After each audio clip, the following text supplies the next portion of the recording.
le plaisir est pour moi de vous informer ce soir. Mesdames, Messieurs, bonsoir. À la une ce soir, réouverture du poste frontalier entre la RDC et le Burundi à Uvira. Après des mois de fermeture, Jacques Machabani, vice-premier ministre, ministre de l'Intérieur, a donné le go du trafic volontaire, symbole du retour de l'autorité de l'État sur les zones occupées par le M23 AFC. Et puis en Ituri, la population de Djougou tourne le dos aux milices et choisit la République dans les zones riveraines du lac Albert. Les forces armées de la République poursuivent les opérations de pacification. La population salue le retour relatif de la sécurité et la présence renforcée des forces loyalistes. Enfin, la promotion d'état de droit affiche complet. Le 12e groupe des magistrats ont clôturé leur formation initiale. Ceux de la ville de Lubumbashi ont reçu leur tauge d'exercice à suivre dans ce journal. Ça sera tout pour le sommaire. Mesdames, Messieurs, bienvenue aux 20h. D'abord, le président de la République, Félix-Antoine Tshisekedi Tshilombo, a rencontré son homologue français Emmanuel Macron ce mercredi au Palais de l'Élysée. Les deux chefs d'État ont échangé sur les questions bilatérales d'intérêt commun et l'évolution de la situation sécuritaire préoccupante dans les zones sous occupation de l'armée rwandaise et du M23. La France réaffirme son engagement au respect de l'intégrité territoriale et la souveraineté de la RDC au poste de secrétaire général de l'Organisation internationale de la francophonie. Images et commentaires dans nos prochaines éditions. En séjour dans la ville de Lubumbashi, dans le cadre de ses vacances parlementaires, le président du Sénat, Jean-Michel Samaloukonde, s'est entretenu avec le gouverneur intérimaire du Haut-Katanga. Au cœur de discussion, la situation sécuritaire et les défis socio-économiques auxquels fait face la province. Les deux personnalités ont passé également en revue les préoccupations majeures liées à la protection de la population. Un reportage de Jamil Kalenga, Bienvenue Lusala et Julien Piana. Quelques heures après son arrivée à Lubumbashi, chef-lieu de la province du Katanga, le président du Sénat Jean-Michel Samaloukonde Kyenge a été reçu par le gouverneur intérimaire de cette province, Martin Kazembe Choula, une étape préliminaire avant d'entamer son itinérance inscrite dans le cadre de ses vacances parlementaires. Les deux personnalités ont évoqué plusieurs questions, notamment les questions sécuritaires, le climat des affaires, la vitalité économique de la province et le dossier relatif à la problématique énergétique dans les territoires des Pweto, Kasenga et Sakanya, confrontés à une dépendance en électricité vis-à-vis de la Zambie. Sur le plan sécuritaire, le président du Sénat a affirmé avoir reçu des assurances de l'autorité provinciale. Je suis d'abord venu m'enquérir de la situation générale au niveau de la province. Lors de mes dernières vacances parlementaires, on avait mentionné la question sécuritaire, urbaine d'abord et dans la province. Surtout dans ce moment particulier avec cette agression à l'est de la République démocratique du Congo. Et donc ici, j'ai reçu des assurances de l'autorité provinciale que nous avons une baisse au niveau de l'insécurité urbaine et même au niveau de l'insécurité à l'intérieur avec les groupes négatifs qui agissaient ça et là dans la province. Au sujet relatif à la problématique énergétique dans les territoires des Pweto, Kasenga et Sakanya, le président de la Chambre des sages s'est voulu rassurant. Nous avons reçu des assurances que tous les efforts sont mis au niveau des 4 de nos territoires où nous avions un problème au niveau de l'énergie avec la Zambie. Et tout ce qui est les efforts qui sont mis en place par d'abord les autorités provinciales, mais aussi des autorités de la SNEL au niveau national, pour s'assurer que finalement nous puissions avoir une autonomie de ces entités-là du point de vue de l'énergie où nous dépendions totalement de la Zambie. L'élu des élus Jean-Michel Samaloukonde va poursuivre ses consultations avec notamment une rencontre prévue avec les élus de l'Assemblée provinciale avant d'échanger avec les forces vives de cette province du Katanga. Je l'ai dit tantôt, après plusieurs mois de silence forcé, le poste frontalier entre la RDC et le Burundi à Uvira reprend vie, accompagné d'une forte délégation gouvernementale. Le vice-premier ministre, ministre de l'Intérieur, a donné le go du trafic entre les villes d'Uvira et Kavivira, symbolisant plus qu'un simple passage de marchandises. C'est le retour de l'autorité de l'État, là où l'occupation rwandaise et ses supplétifs du 1-23 avaient sémé le chaos. Un reportage de Boubouanan Mokonzi.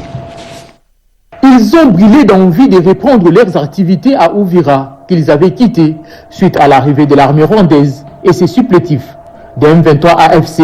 Pour raison de sécurité, la frontière entre le Burundi et la République démocratique du Congo à Uvira est restée fermée depuis mi-décembre. C'est mercredi, c'est le grand jour. On peut de nouveau partir d'Uvira vers Kavivira et vice-versa. Le vice-premier ministre de l'Intérieur et de la Sécurité, Jacquemain Chabani, à la tête d'une importante délégation gouvernementale, est arrivé dans la région pour les cérémoniales d'ouverture de la frontière entre les deux pays. Un échange avec les gouverneurs pour faire le point et un conseil provincial de sécurité élargi pour s'assurer que tous les paramètres sont maîtrisés. La restauration de l'autorité de l'État se vit principalement aussi par le retour des institutions de la République, des services, et les charges au bénéfice de la population sont bien suivies. Que la police puisse se redéployer, que les différents services sociaux puissent aussi reprendre, tout cela au bénéfice de la population. Sur les renseignements recueillis, la frontière peut ouvrir. Jacquemain Chabani, F. Bazaïba et Floribert Anzuluni sont allés au poste frontalier pour donner le go des premières traversées volontaires. À ce jour, cette ville constitue désormais les sites pilotes dans le programme de restauration de l'autorité de l'État sur toutes les zones occupées par l'armée rwandaise. L'espoir de voir les trafics commerciaux reprendre repose sur la réorganisation du retour de la population et du déploiement de la police et autres services de sécurité. Et en province de l'Ituri, dans le territoire de Djougou, les forces armées de la République poursuivent leur opération de pacification dans les zones riveraines du lac Albert, à Nyamamba, localité longtemps occupée par l'armée rwandaise. Le calme revient progressivement. Un reportage de nos confrères de l'Ituri. Sur les rives du lac Albert, les quotidiens tentent de reprendre ses droits. À Nyamamba, localité lacustre du territoire des Djougou, un changement de posture s'observe peu à peu. Après des années marquées par l'insécurité, les habitants prennent progressivement leur distance avec les groupes armés actifs dans la région. Un repositionnement qui traduit une volonté claire, voir revenir la sécurité, restaurer la confiance et permettre la reprise normale des activités aux côtés des FARDC. La guerre ne construit pas, mais détruit au contraire. L'unité ouvre les chemins vers le développement. Nous avons passé 4 jours dans la brousse à Nyamamba. Il faut que la paix revienne. Nous sommes fatigués. Dans cette entité stratégique du littoral du lac Albert, plusieurs habitants affirment leur volonté de rompre avec l'insécurité et d'accompagner les efforts de stabilisation. Un choix guidé par une priorité simple mais essentielle, retrouver la paix et relancer la vie quotidienne, pêche, commerce, agriculture, pilier de l'économie locale. Aucune rébellion n'a sauvé l'Ituri et aucune ne sauvera l'Ituri aujourd'hui ou demain. Ceux qui ont détruit l'Ituri hier ne peuvent en être les sauver aujourd'hui. Nous appelons les FARDC au professionnalisme afin de renforcer la dynamique de paix et de rétablir définitivement l'autorité de l'État, notamment à Boulé, ainsi sur toute l'étendue littorale lac Albert. Sur les chemins vers la stabilité restent encore longs dans certains coins de l'Ituri. Les signaux venus du littoral du lac Albert sont révélateurs d'une évolution des mentalités. Car au-delà des opérations militaires, la paix durable dépend aussi d'un engagement collectif des communautés. À Nyamamba, tout comme à Tchomia et Kassenyi, certains habitants ont déjà fait leur choix, celui de la paix comme levier du développement. Dans cette dynamique, les autorités provinciales poursuivent également le renforcement du dispositif sécuritaire. Rappelons que les commandants des opérations et gouverneurs militaires de l'Ituri, le lieutenant-général Luboya Kashamadjouni, a récemment doté la force navale d'un patrouilleur moderne et équipé, un outil stratégique destiné à renforcer la surveillance des eaux du lac Albert, sécuriser les activités lacustres et pérenniser la paix dans cette zone sensible. Retour à Kinshasa, il faut renforcer la gouvernance minière à travers des mesures adaptées pour assainir le secteur. La commission de lutte contre la fraude minière était autour du vice-premier ministre, ministre de l'Intérieur et ministre des Mines, Cédric Kenina, nous en dit plus. C'est une bataille stratégique pour l'économie nationale, autour du vice-premier ministre, ministre en charge de l'Intérieur, Jacquemain Chabani. Les ministres des Mines, Louatoum Kabamba, a pris part à une réunion décisive de la commission de lutte contre la fraude minière et à leur côté, l'inspecteur général des mines récemment nommé. Le but est de passer au crible la feuille de route adoptée en fin d'année dernière et mesurer concrètement les niveaux d'exécution de l'engagement pris. Il y a un certain nombre d'actions qui ont déjà été accomplies sur le terrain, mais il faut encore aller plus vite. Nous avons des creuseurs artisanaux et des coopératives qui sont tout à fait honnêtes et responsables et qui ne demandent qu'une seule chose, travailler en conformité avec la loi. Mais nous avons également la problématique de tous ces envahissements illégaux sous le label de l'artisanat minier, mais qui amènent des grosses machines et qui vont dans les zones concédées et qui font des exploitations tout à fait illicites et illégales. Nous avons convenu d'un plan d'action très offensif pour pouvoir mettre fin à cela, pour pouvoir remettre les industriels dans leurs droits, pour pouvoir sécuriser les artisanaux, les coopératives qui sont en règle par rapport à la loi et mettre fin à ce fléau. Parmi les écueils enregistrés, l'identification complète des coopératives minières ainsi que les zones d'exploitation artisanale auxquelles elles sont rattachées. Une cartographie essentielle pour assainir les secteurs. Mais la bataille est loin d'être terminée. La montée inquiétante des exploitations illégales opérant sous couvert d'artisanat minier reste un épineux problème. Et de son côté, le ministre d'État, ministre du Plan Guy Lanyembo, a présidé la 138e réunion du comité exécutif de l'initiative pour la transparence dans les industries extractives en RDC. Au centre des échanges, le projet du corridor de l'Obito, axe stratégique pour l'exportation des ressources minières, ainsi que le projet stratégique et budgétaire annuel 2026 de l'ITIE RDC. Peggy Mukunda et Aponzuzi pour ce reportage. La 138e réunion du comité exécutif de l'ITIE RDC s'est tenue sous la présidence du ministre d'État, ministre du Plan, Guy Lanyembo. Déterminer les activités et discuter sur la faisabilité du plan stratégique et budgétaire annuel 2026, projet central de la rencontre. Alors pour ce qui est de travaux de l'ITIE dans le cadre du PTBA pour 2026, c'était la question centrale aujourd'hui pour déterminer les activités et surtout discuter sur la faisabilité de ce PTBA. Et nous avons tiré l'option de maintenir le PTBA tel que proposé avec des petits amendements parce que nous voulons garder l'ambition de la RDC de garder sa place aujourd'hui et nous faisons aujourd'hui état de beaucoup d'échos positifs pour notre pays. Nous voulons continuer à progresser et à attirer d'autres pays à avancer. Et donc, essayer surtout au niveau de la région, à pousser les autres à rentrer dans cette initiative pour neutraliser justement la question de guerre que nous avons à l'Est. La participation de la société civile s'avère importante pour l'accélération du projet corridor Lobito. Aussi rassurer tout le monde que la RDC se prépare bien à ce projet-là et d'ailleurs de manière accélérée maintenant, ce projet prend de l'ampleur. Autres explications claires et nettes ont été fournies par le coordonnateur national de l'ITIE RDC, Jean-Jacques Kaïmbe, sur la validation prochaine de la RDC au processus ITIE international et sur la participation de la RDC à la conférence mondiale du mois de juin à Manille, aux Philippines. La rationalisation des effectifs au sein de l'administration publique n'est plus un simple slogan, mais une réalité. La province du Lualaba a désormais son annuaire alphabétique et numérique, document précieux remis à la gouverneure de province, Fifi Masuka.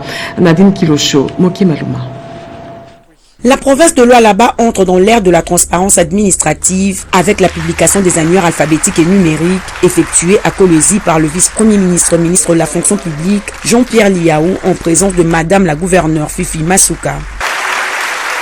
Avec la publication de ces annuaires, la province de Lualaba, où l'on trouve la source du fleuve Congo, dispose désormais d'une cartographie claire des agents publics de l'État en service. Le président de la République, chef de l'État, a placé la question de l'amélioration du service public au cœur même de sa vision et parmi ses priorités. Il nous a chargé de construire une nouvelle administration pour notre pays. Il nous a chargé de redresser l'appareil administratif de la République démocratique du Congo et d'aller vers des réformes profondes, des réformes systémiques. Or, on ne peut réformer la fonction publique sans les fonctionnaires. On ne peut assurer le succès des réformes qu'avec les agents publics pour un meilleur portage. Parce que nous autres, nous ne sommes que détenteurs de mandats politiques limités dans le temps. C'est vous qui êtes l'incarnation de l'État perpétuel. Madame la gouverneure de province Fifima Souka a salué cette avancée qui démontre la ferme volonté du gouvernement de traduire en œuvre les assignations du chef de l'État Félix Antoine Tshisekedi Tshilombo visant à bâtir une fonction publique moderne, transparente et centrée sur la performance. Après Kolwezi, le vice-premier ministre Jean-Pierre Liaou a foulé le sol de la ville de Lubumbashi, chef-lieu de la province du Haut-Katanga, le même mercredi 24 février 2026. À son arrivée, le vice-premier ministre a eu droit à un bain de foule à l'aéroport de la Loano où la population était venue en masse réserver un accueil chaleureux aux responsables des ressources humaines de l'État. Sélectionné pour son expertise et son engagement en faveur de la souveraineté économique et surtout pour sa position ferme face à l'agression rwandaise, le vice-premier ministre en charge du budget Adolphe Muzito a été honoré par le collectif des présidents des parlements debout de l'UDPS Tshisekedi, un diplôme de mérite qui récompense son parcours de technocrate chevronné. Un reportage de Robert Kalemba. Le vice-premier ministre en charge du budget, Adolphe Muzito, a été récemment honoré par le collectif des présidents des parlements debout de l'UDPS Tshisekedi.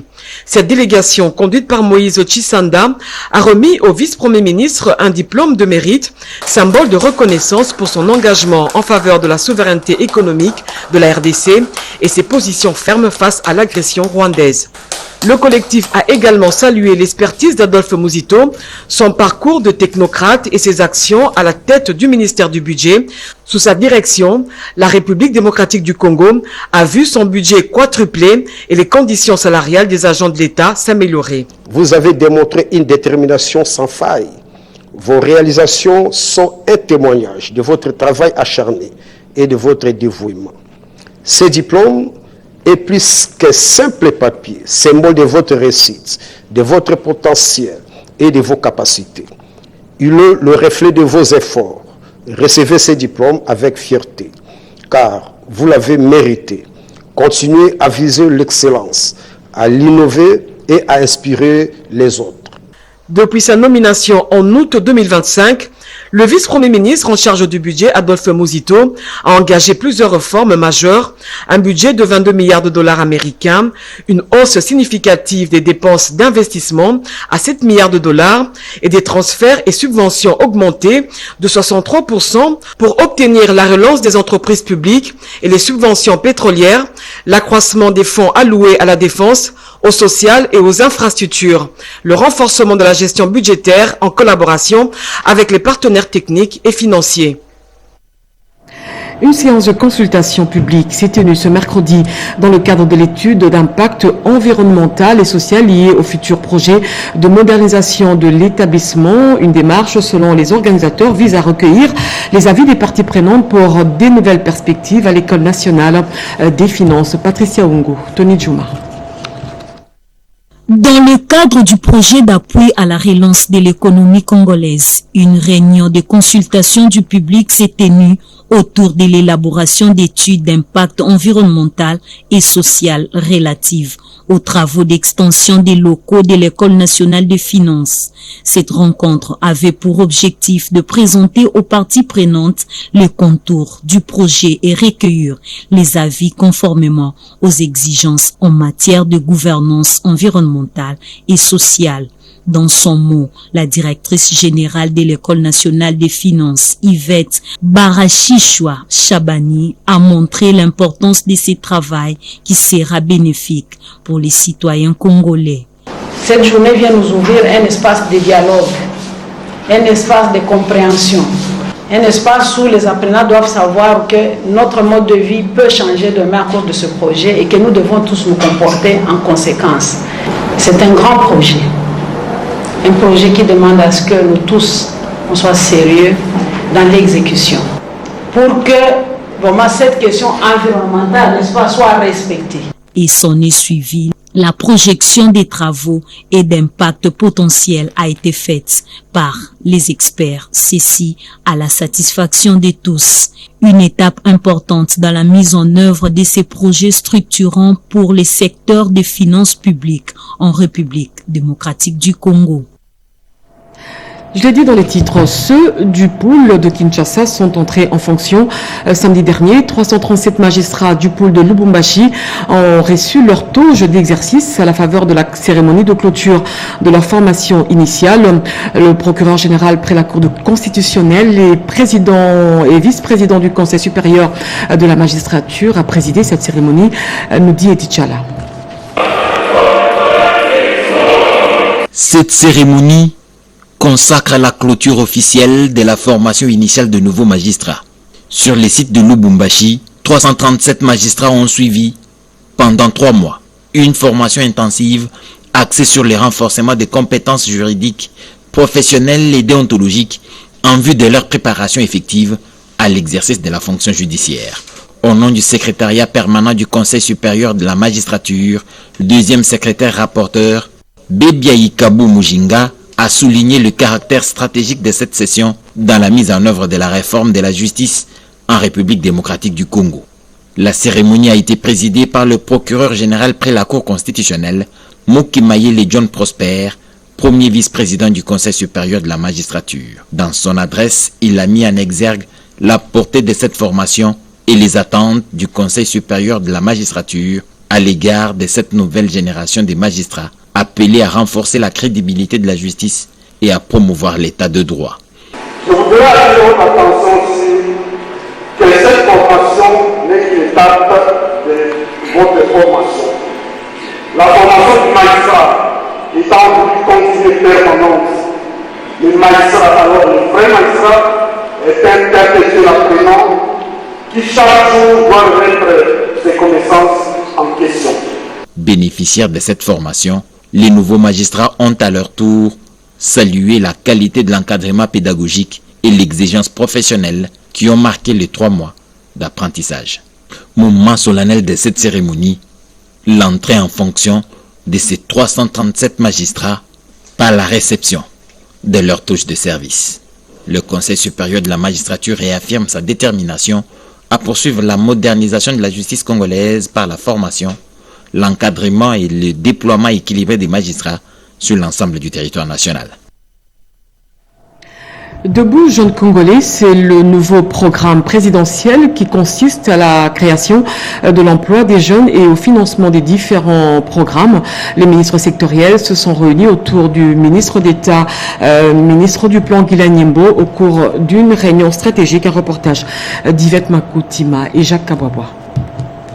Les gouvernements appuient sur l'accélérateur pour l'emploi des jeunes. Cette réunion stratégique de haut niveau autour du programme présidentiel pour l'emploi et l'entrepreneuriat des jeunes, baptisé Debout Jeunes Congolais, a permis de verrouiller la gouvernance et le financement de ces programmes ambitieux.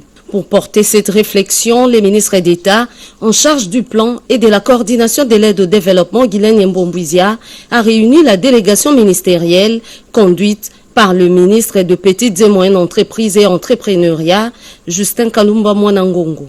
À l'issue de cette rencontre, Justin Kalumba Mwanangongo a parlé d'une étape décisive pour la mise en œuvre effective du programme, insistant sur la nécessité d'une coordination rigoureuse et d'un mécanisme de financement durable. Un programme que nous dénommons programme présidentiel Debout Jeunes Congolais. Alors, en quoi il consiste ? Évidemment, le chef de l'État, restant fidèle à son engagement de la campagne électorale, il a engagé les gouvernements à créer de manière massive des emplois qui soient décents et durables, comptables aussi.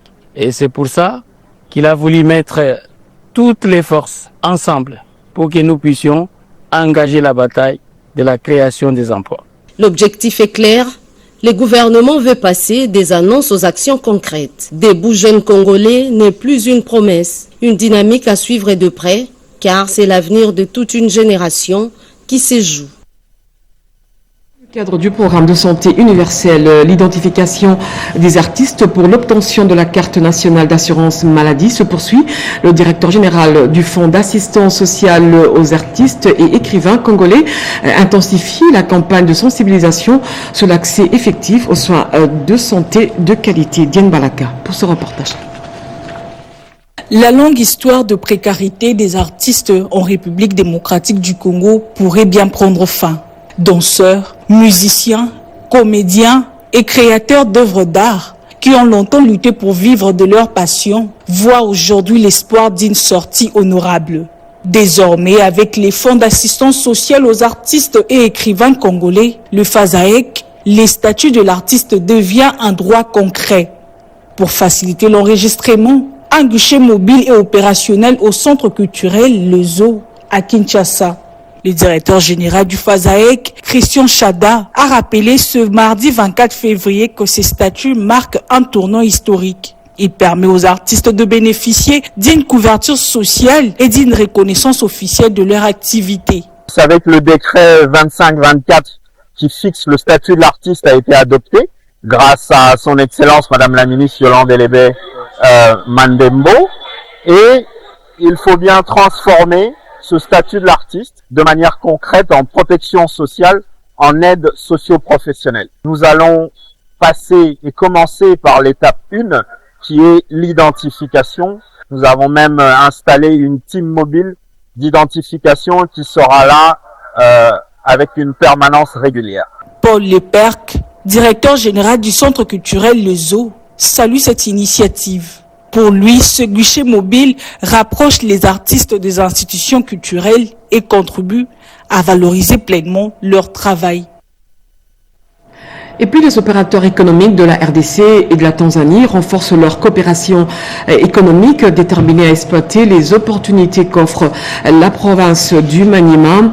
Les investisseurs tanzaniens ont mis leur expertise au profit des opérateurs économiques congolais. Un reportage de Robert Beatrice Turbo Chimanga. Le Maniema, province riche en ressources naturelles, veut booster son économie par les investissements solides.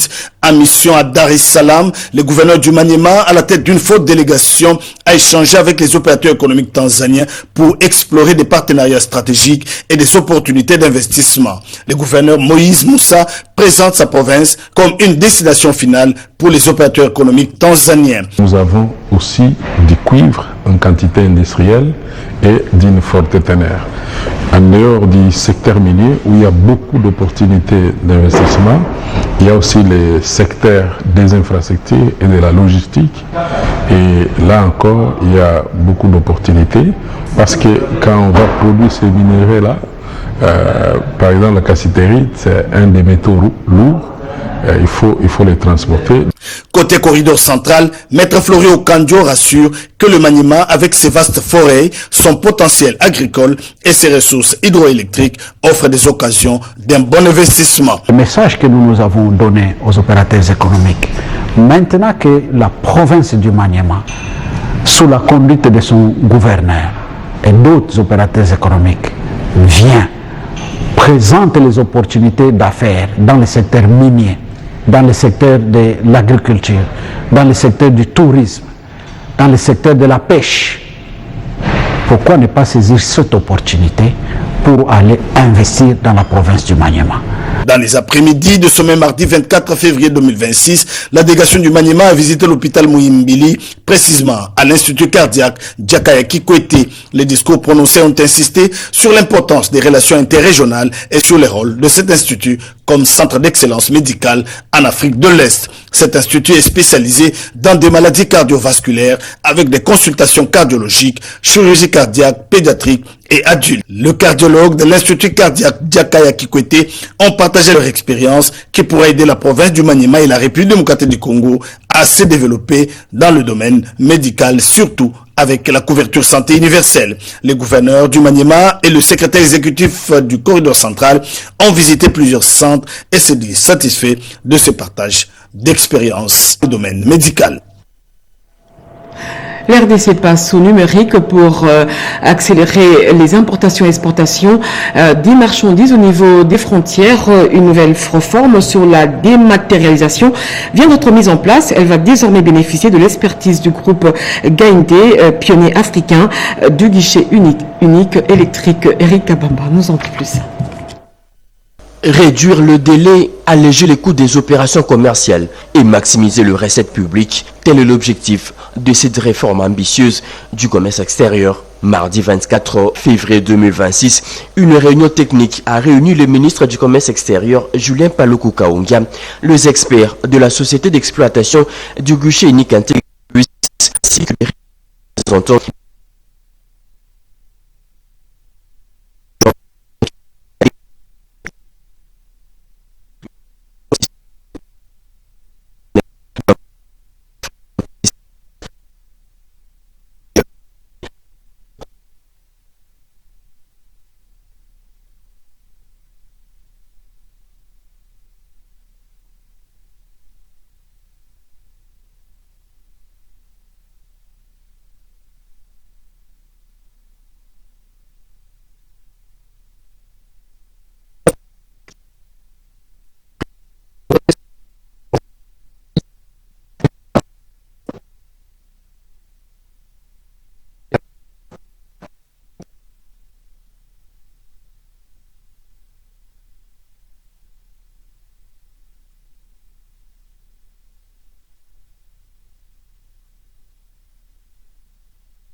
avec en tête le chef de l'administration récemment nommé. Une réunion placée sous les signes de la rigueur, de la recevabilité et de la projection vers l'avenir. Présentation des rapports annuels des directions pour évaluer les performances, identifier les faiblesses et fixer un cap clair pour l'année en cours. La situation sanitaire de l'élevage avec l'épidémie bovine en Afrique du Sud et la modernisation de l'administration dans une démarche concrète de renforcement des capacités.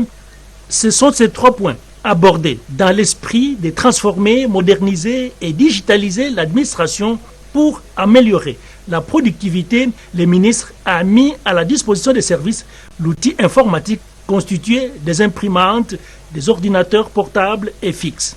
Le patron de la pêche a pris des mesures pour sécuriser les cheptels congolais, l'annulation de tous les permis d'importation de bovins et autres ongulés domestiques ainsi que leurs produits. Renforcer les contrôles aux postes frontaliers, c'est un train de mesures arrêté. Le moment spécial de la réunion était la présentation officielle d'Émile Noël Nyampara, nouveau secrétaire général du ministère. Son Excellence a donné des instructions fermes pour que tous nos services au niveau des frontières puissent s'atteler pour interdire l'entrée de tout ce qui est comme bovin qu'on sort dans notre pays. Parce que si cette maladie entre chez nous, nous perdons tout. Et nous lui avons demandé qu'il puisse contacter son collègue de l'intérieur pour qu'il puisse nous apporter la main forte. Il essaie de souligner qu'au-delà du suivi administratif, Jean-Pierre Chimangabwana a donné des orientations stratégiques claires, entre autres, attirer les investisseurs dans le secteur des pêches avec un accent sur la pisciculture. Et puis des entrepreneurs congolais et étrangers ont participé à une journée d'échange d'expériences, une rencontre présidée par le coordonnateur de l'Agence pour le développement du numérique, Iverson Kabwabwa. La réussite dans la création des petites et moyennes entreprises doit aussi passer par la voie pédagogique. C'est dans cette logique que les entrepreneurs congolais et d'autres d'ailleurs ont répondu présent à l'invitation de Pascal Kanik, entrepreneur et cofondateur d'Escolab, une plateforme qui intègre la gestion administrative, pédagogique et financière des établissements scolaires au sein d'un seul outil. L'objectif de cette rencontre est de former les jeunes entrepreneurs, les sortir de leur zone de confort pour qu'ils affrontent de nouveaux défis et transforment l'inconfort en impact. Nous avons commencé notre parcours ici. Nous sommes déployés dans d'autres pays africains.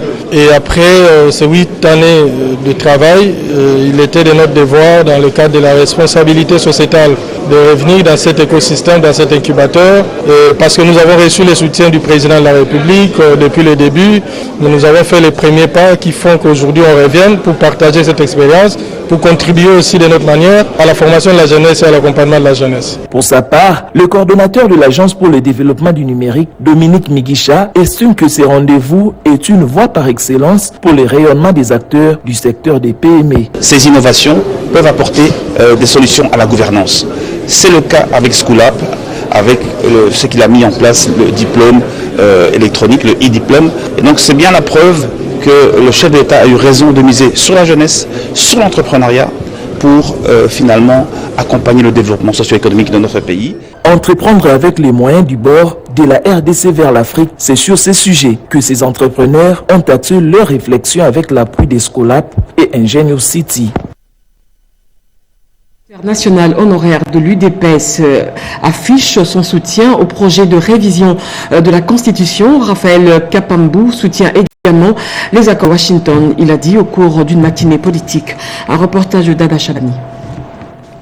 Le patriarche Raphaël Kapambou, pionnier, secrétaire national honoraire de l'UDPS et président de la dynamique pour la survie de l'UDPS Tshisekedi, dit oui au changement de la Constitution.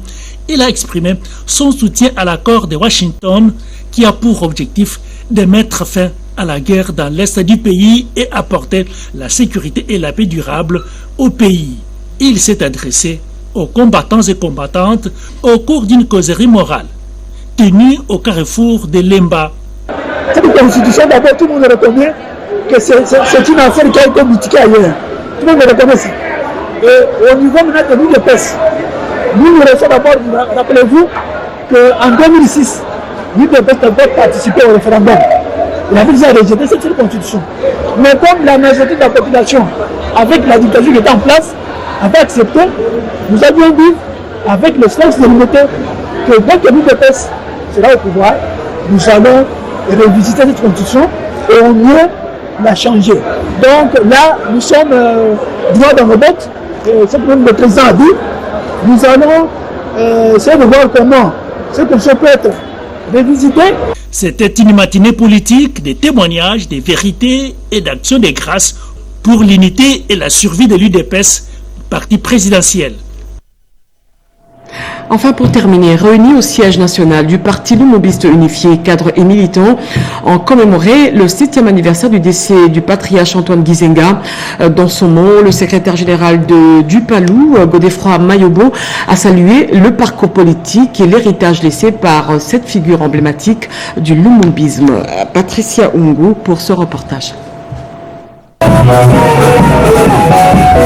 Le Palou, le plus vieux parti politique encore en exercice en République démocratique du Congo, s'est souvenu de son fondateur Antoine Gizenga, décédé il y a exactement 7 ans. Devant le cadre et militant du parti, le secrétaire général Godefroy Mayobo a indiqué que la mort du patriarche a renforcé son héritage politique, rendant encore son œuvre plus actuelle. Nous sommes entrés alors dans l'ère du souvenir de ces grands temps, que nous ne voyons plus sous l'angle de la mort et de la disparition, mais sous l'angle des luttes politiques qu'il a menées pour le Congo et le peuple congolais.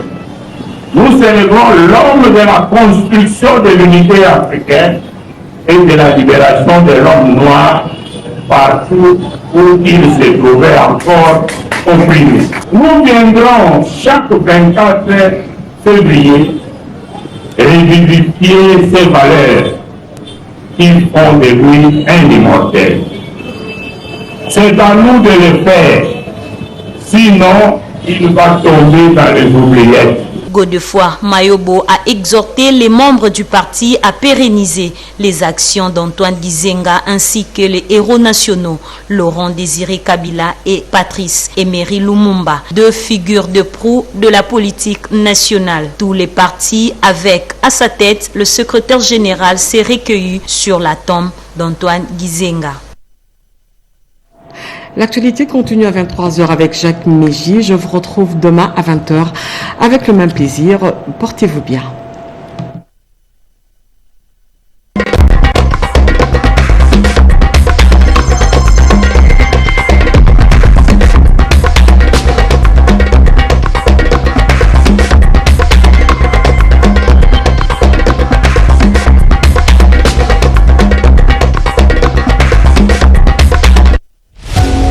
L'utilisation de la technologie de l'information et de la communication est incontournable aujourd'hui. Moderniser le système foncier pour sécuriser les droits fonciers et immobiliers est une exigence de notre temps. La loi crée à cet effet un système informatique intégré, le Registre national des titres fonciers et immobiliers. Ce registre garantit l'établissement, l'inscription, la traçabilité, la publicité et la sécurisation des droits fonciers et immobiliers. Les certificats d'enregistrement sont numériques, protégés et inaltérables. Le cadastre devient numérique, géoréférencé et connecté à d'autres registres publics. Chaque parcelle, chaque concession reçoit un numéro cadastral unique. Les procédures sont digitalisées pour plus de transparence, de rapidité et d'efficacité. Un cadastre numérique, c'est des droits fonciers et immobiliers sécurisés. Articles 64 et 219 de la loi numéro 25/62 du 30 décembre 2025. Message du ministère des Affaires foncières.